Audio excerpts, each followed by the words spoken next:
A second is a second. A clock ticks, and every tick is exactly like the one before it. The first year of your life lasted 365 days. Your 71st year will also last exactly 365 days. Same number of sunrises, same number of breaths, same amount of time. And that is what the watch on your wrist tells you, and that is what the calendar on your wall tells you. And that, I want you to notice, is also exactly what the deepest physics we have ever uncovered tells you.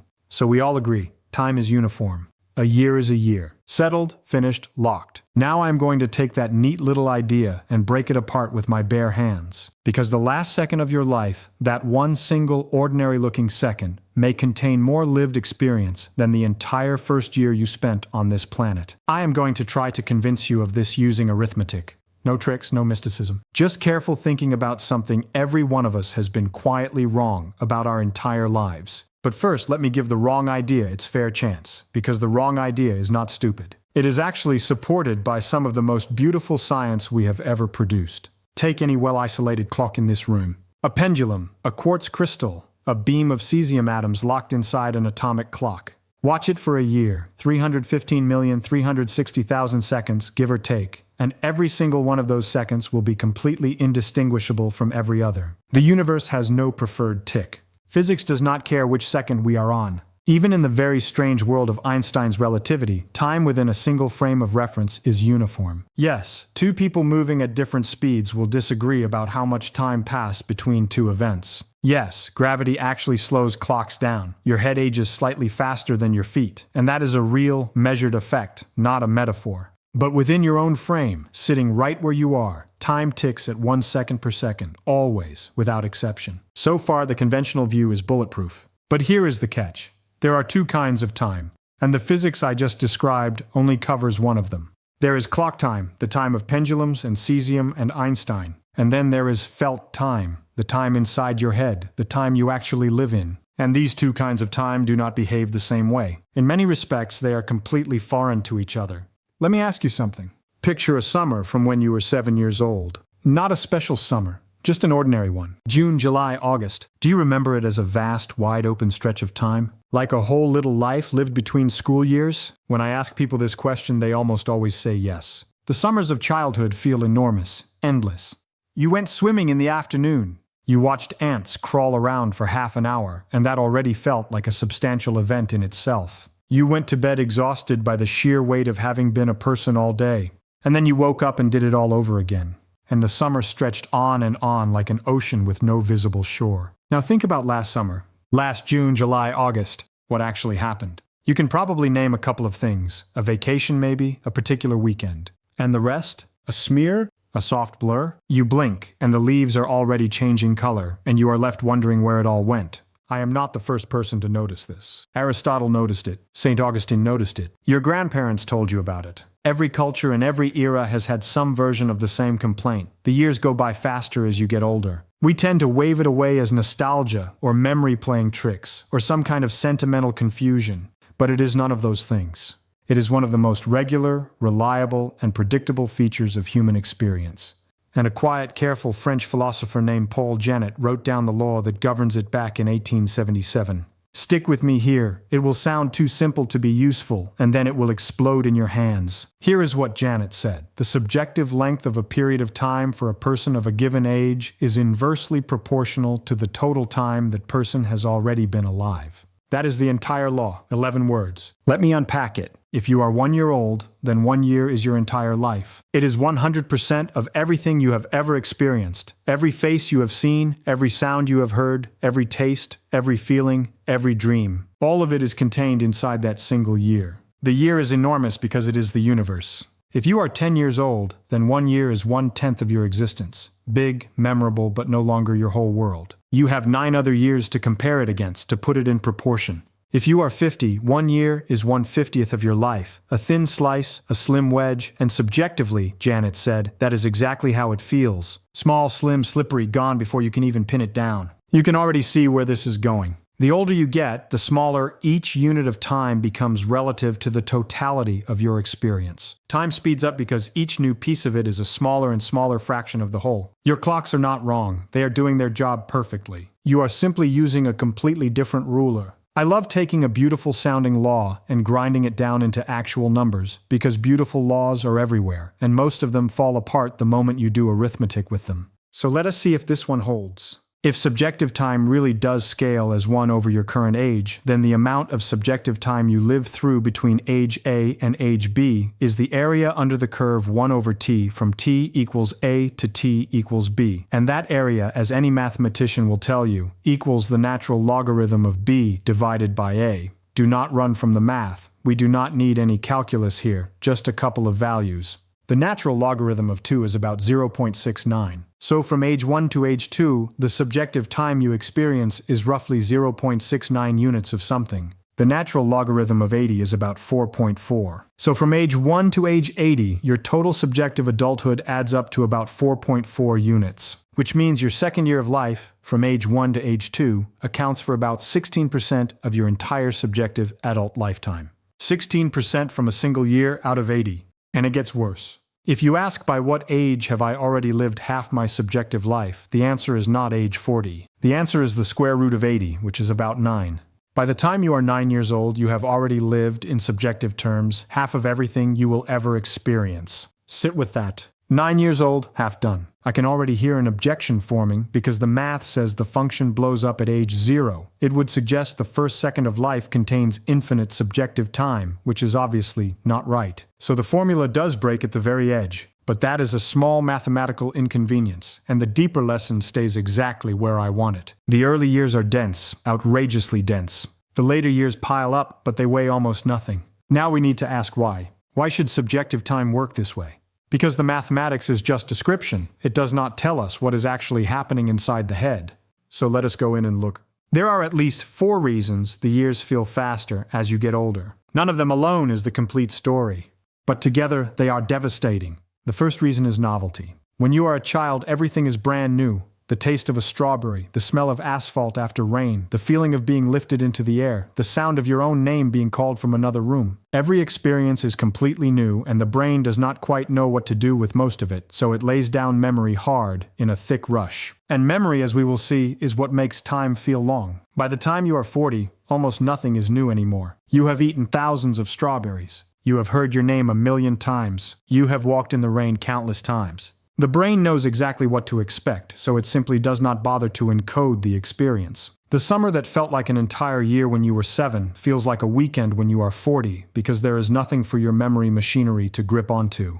The second reason is biological. Your brain literally processes information more slowly as you age. Reaction times slow down. Visual processing slows down. The refresh rate of consciousness, the rate at which your brain takes a snapshot of the world, appears to drop.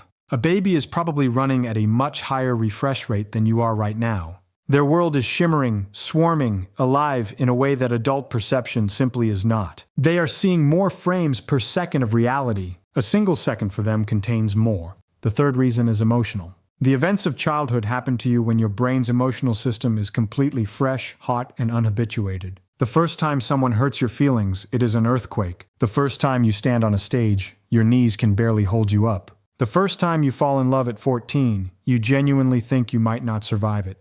These emotional spikes burn memory into you with terrifying clarity. By the time you are 50, almost everything has happened before in some form, and the emotional thermostat has been quietly turning itself down for years. The same events leave shallower marks. The fourth reason is structural.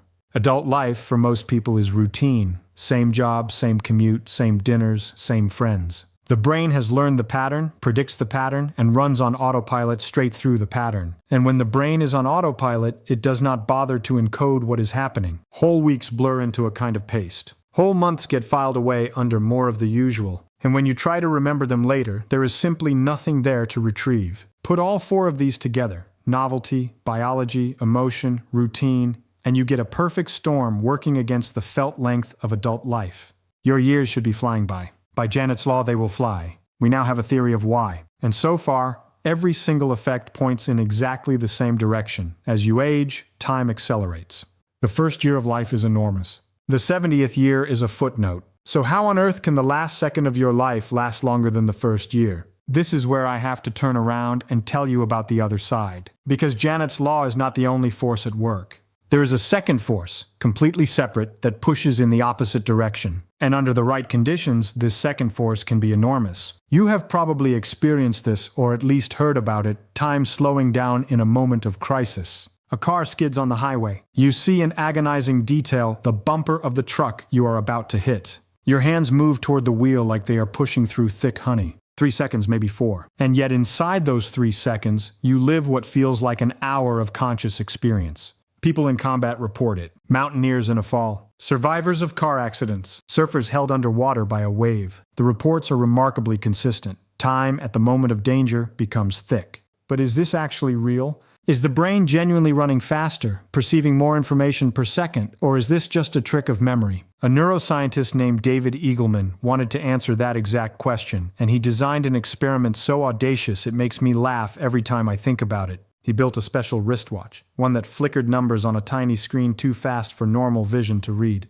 Under ordinary circumstances, you would only see a blur, but if time truly slowed down for you in a moment of fear, you should be able to read the numbers. That was the test. Then he needed a way to genuinely terrify his subjects, so he took them to an amusement park ride called the SCAD diving tower. SCAD stands for Suspended Catch Air Device. You stand on a platform about 150 feet up. You are harnessed in. They release you. You free fall backwards for 3 seconds and then land in a giant net at the bottom. You cannot see the net. You cannot see anything. You are simply falling backwards, blind, toward what your body absolutely believes is the end. His subjects wore the wristwatch.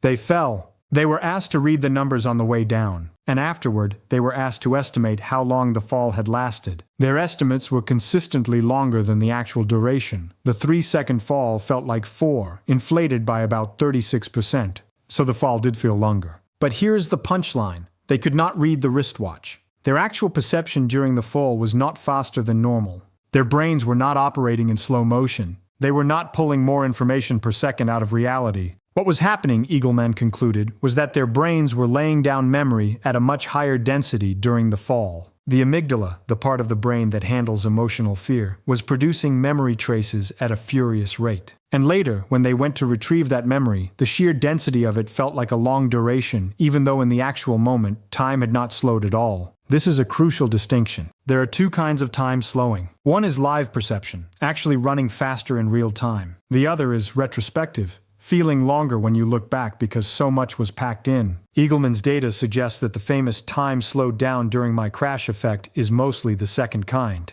It feels long in hindsight because so much was encoded in so little clock time. But I want to be careful here. Eagleman's experiment does not completely rule out the first kind. The fall lasted only 3 seconds. That may not be enough fear, enough duration, or enough extremity to shift the actual rate of perception. We do not know what happens in longer, more extreme states. We do not know what happens at the absolute boundary of human experience. There are some hints, in deep meditation with certain psychedelics, perhaps in the moments just before death, that something genuinely different may happen to subjective time. But we do not yet have good experiments. The frontier remains wide open. Now let me bring the 2 forces together. On one side, Janet's law, which tells us that the older you are, the shorter each unit of time feels. On the other side, the dense encoding effect, which tells us that under sufficient stress, novelty, or significance, the brain can lay down memories so densely that a moment feels enormous when you look back on it. Throughout most of your life, Janet's law dominates.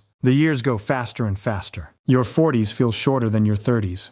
Your 50s feel shorter than your 40s. By your 70s, the calendar pages are nearly invisible. That is what happens to most people, in most years, most of the time. But there are exceptions. There are moments when the dense encoding effect spikes, and a single hour outweighs entire decades. The day your child is born, the day you fell off the ladder, the first kiss, the phone call with the terrible news. These moments break the Janet's Law trend entirely. They sit in your memory like boulders in a stream, while the rest of the years flow quietly around them. And now we come back to where we started. What about the very last moment?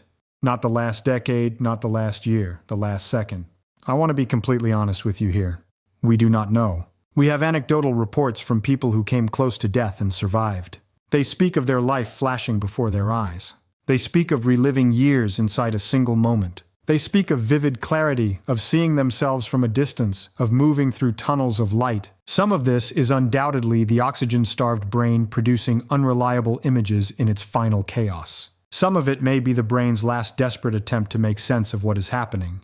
But the patterns recur across cultures, across decades, across millions of individual reports, and they are far too consistent to casually dismiss. If you are enjoying this video, make sure to subscribe to the channel and also press the bell icon so you continue receiving notifications. Here is the most provocative piece of evidence we currently have. There are studies done on rats, and I want to be careful here because rats are not humans and we cannot ask them what they experienced. But in these studies, scientists measured brain activity in rats at the actual moment of death. Cardiac arrest was induced, the heart stopped. And in those final seconds, the rat's brains showed an enormous coordinated surge of gamma wave activity. Gamma waves are associated in human studies with conscious awareness, with focused attention, with the high-level integration of experience. And the surge in the dying rat brain was, by some measures, more intense than anything ever recorded in the living, awake animal. Not just a final flicker, a storm, a blaze, a sustained eruption of organized neural activity in the seconds after the heart stopped, while the brain was still running on its last reserves of oxygen.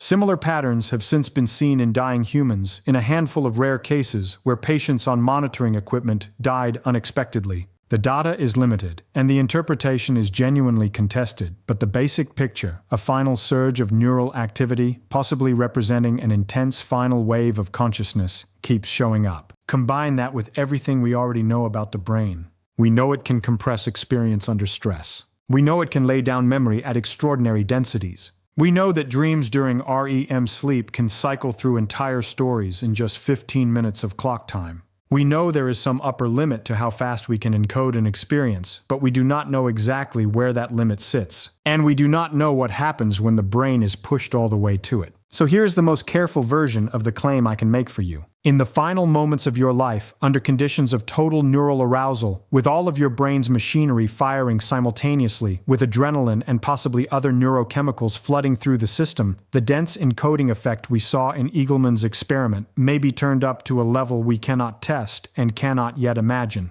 The result could be that a single second of clock time near the end holds more subjective lived experience than a long stretch of ordinary life, possibly more than the first year, possibly far more. Is this proven? No. Will it ever be proven? Probably not, because the only people who could give us the real data are unable to come back and report it.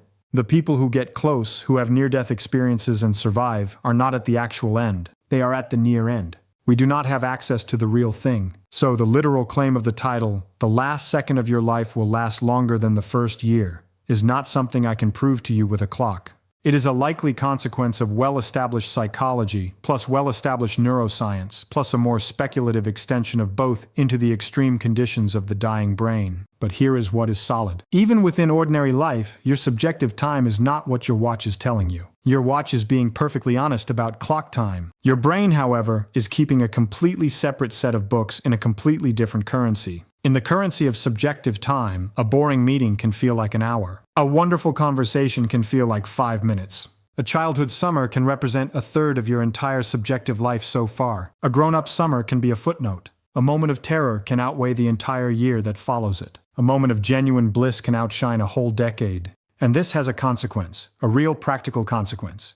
You cannot change the clock. The clock is what it is. But you can change the density, do new things, take a strange route home, talk to people you would not normally talk to, eat food you cannot pronounce, stand on top of something high, visit a place where you do not speak the language. Make your brain actually work to encode the experience. Time is not, in this respect, a purely finite resource. It is a function of attention and novelty. You can stretch your life not by adding years to it, but by adding density to the years you already have. You can also do the exact opposite. You can let routine eat your life whole. Same job, same commute, same dinners, same conversations, and entire years vanish into a single foggy memory labeled, "back when I was at that place." That is the real price of routine.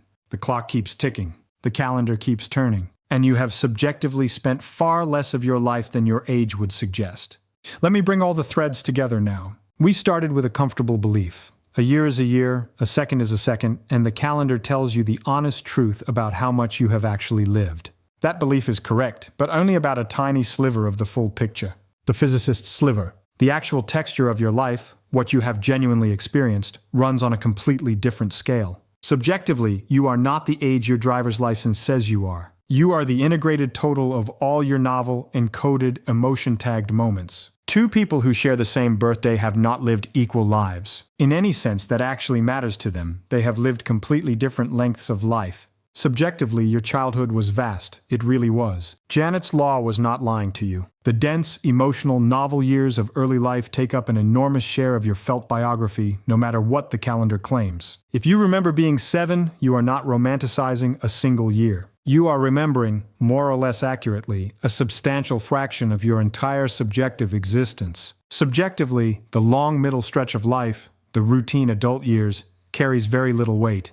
They blur, they smear. They are not individually doing much meaningful work, unless you do something about it, unless you make them new. And subjectively, the last second of your life, under the right conditions, and we have some reason to believe the conditions will in fact be right, may be the single densest moment you will ever live. It may be where everything you have ever known and felt comes flooding back all at once, in a way that simply does not fit on any clock. Which means that the first year and the last second are, in some strange and symmetric way, your two most expensive moments. Both densely encoded, both packed far beyond their official capacity, both in the currency of felt time, gigantic, and everything in between is what you choose to make of it. So here is the question I want to leave with you. Not a metaphysical question, just a practical one. If the first year takes care of itself by being new, and the last second takes care of itself by being last, then the real question of how much you actually live, in any meaningful sense, comes down entirely to what you choose to do in between. Tell me in your own words,